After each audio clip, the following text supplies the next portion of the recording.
आफिया सिद्दीकी के security guard ने उसके साथ ज़नाकारी की कि भाई बताओ क्या अपनी बेटियों के साथ ऐसे बर्दाश्त करोगे? क्या वो मुल्क की बेटी नहीं है? मेरे चीफ जस्टिस साहब ये चाहते हैं कि मुल्क के अंदर आइन की हुक्मरानी हो, जो उनके दिल से निकले, उनके मुंह से निकले, उनकी जुबान से निकले। सनम जवेद और आलिया हमजा जेल में हैं, कोई केसेस नहीं जिसकी जमानत हो या कानूनी तकाजे पूरे ना किए गए हो, आपकी अदालतें क्यों नहीं खुली? चीफ जस्टिस साहब ने कहा कि जब कानून की पामाली होगी, जब आइन का दफा करना पड़ेगा, रात के 12 बजे हर रोज अदालतें खुलेंगी। चीफ जस्टिस साहब, आपके नजदीक कानून की बहाली क्या है? आपके सामने आइन की बहाली क्या है? मुझे बताएं तो सही। आपके सामने ये मकसद बात करने का था क्या?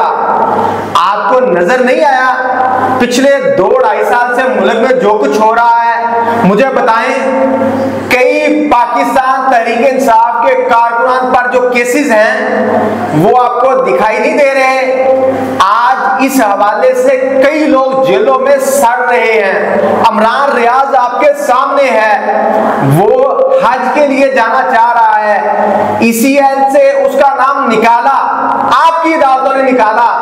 कल रात आपकी अदालत क्यों नहीं खुली? बताया जाता है कि इस वजह से इमरान रियाज का नाम दोबारा ECL में शामिल किया गया। सनम जवेद और आलिया हमजा जेल में हैं, कोई केसेस नहीं जिसकी जमानत हो या कानूनी तकाजे पूरे ना किए गए हो, आपकी अदालतें क्यों नहीं खुली? ये कौम 200-250 साल से बर्दाश्त कर रही है। इमरान रियाज की और इसी तरह से सनम जवेद, आलिया हमजा की मैंने जस्ट एग्जांपल दी है। मेरी कोई इनसे हमदर्दियां नहीं है। माजी की 76 साल तारीख भी कुछ इसी तरह से है। इस हवाले से अली तलत साहब से पूछते हैं कि इनके चहेते चीफ जस्टिस साहब को कौन सा आइन है जो सता रहा है, जो याद आ रहा है? 76 साल यहाँ पर बैठा हुआ माफिया 46 साल बाद माफी मांग लेता है कि उस वक्त की अदालतों ने जो फैसला दिया था वो गलत था। जी तलत साहब, आपके चीफ जस्टिस साहब क्या चाहते हैं? मेरे चीफ जस्टिस साहब ये चाहते हैं कि मुल्क के अंदर आइन की हुक्मरानी हो, जो उनके दिल से निकले, उनके मुंह से निकले, उनकी जुबान से निकले, जो किताबों के अंदर लिखा हुआ वो वाला आइन नहीं। क्योंकि कल खुद ही चीफ जस्टिस साहब ये कह रहे थे, जब PTI के कैंडिडेट्स को भले का निशान नहीं मिला तो वो सारे अलग-अलग अलॉटमेंट करवा लेते, अलग-अलग सेशन जजेस के पास जाकर रिक्वेस्ट करते तो उनको भले का निशान मिल जाता। तो तब वहां पे वकील साहब कहते हैं कि सर अगर ऐसा हम लोग करते तो आपके जो फैसला था उसकी हुकूमत दुली होती, आपका फैसला जो है वो बढ़ जाता। तो जस्टिस साहब फिर खामोश हो गए, फिर उसके ऊपर तावीलें देने लग गए। जस्टिस साहब खुद कंफ्यूज हैं, वो खुद डगमगा रहे हैं, वो खुद डामाडोल हैं, उन्हें खुद नहीं पता कि वो क्या बात कर रहे हैं, क्यों कर रहे हैं, किसके कहने पे कर रहे हैं, अपने दिल से कर रहे हैं, अपने दिमाग से कर रहे हैं या अपनी मंशा से कर रहे हैं। अभी तो कुछ लोगों का ये भी कहना है कि जिस तरह अब कुछ जजेस स्टांस ले रहे हैं, अगर उनसे 71 के अंदर कुछ जजेस इस तरह का स्टांस ले लेते या अपने चीफ जस्टिस के सामने आके खड़े हो जाते तो शायद पाकिस्तान के 2 लख्त ना होते, शायद पाकिस्तान का लख्ते जिगर अलहदा ना होता, शायद आज पाकिस्तान का रुख और होता, शायद आज पाकिस्तान तरक्की याफ्ता होता, शायद आज इंडिया का और अमेरिका का हमारे ऊपर प्रेशर ना होता, शायद आज दुनिया में हमारी बात मनवाई जाती, शायद आज फलस्तीन के ऊपर इसराइल इस तरह हमले न कर रहा होता, शायद बर्मा के अंदर इस तरह के हालात ना होते, शायद आज डॉलर की वैल्यू इस तरह से ना होती, शायद आज रजीम चेंज ना होते। शायद से मुझे याद आया, ये शायद वाली तो कहानी है, पाकिस्तान की तमाम मुक़द्दरा के लिए ये चुल्लू भर पानी में डूब मरने का मकाम है कि मैं मान लेता हूं उसने जुर्म किया, वो मुजरम है। मैं आफिया सिद्दीकी की बात कर रहा हूं। आफिया सिद्दीकी के सिक्योरिटी गार्ड ने उसके साथ ज़नाकारी की, किस लिए की? इसलिए कि उस ज़नाकारी जबरदस्ती ज़ना किया, बल्कि रेप किया। उसका जवाब ये बताया कि आपको ये प्लेंटी है, आपको ये पनिशमेंट दी जाती है।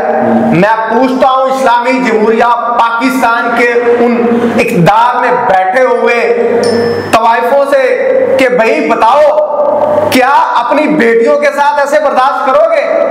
क्या वो मुल्क की बेटी नहीं है? आज उसका वकील ये बात कह रहा है कि उसके साथ ये हुआ है। मुझे बताएं, उसकी माँ, उसकी बहन, उसकी बेटियां क्या करें, वो किसकी तरफ देखें? देखिए मेरी बात सुने, एक बात याद रखिएगा कि जुल्म का बदला जो है वो कहते हैं ना वोट से, लेकिन ये जो जुल्म हुआ है, ये जितने भी लोग मुलविस हैं आसिया सदीकी को वहां पहुंचवाने तक और ना निकलवाने तक, जिन लोगों की मंशा है, जो जितने भी मिनिस्टर्स रहे हैं, जितने भी वोटर्स रहे हैं उस वक्त, और जितने भी सेनेटर्स रहे हैं, जिनके ये करिंदे रहे हैं, उन सब लोगों की माओ बहनों बेटियों के साथ ऐसा होगा, लेकिन वो किसी को बता नहीं पाएंगे।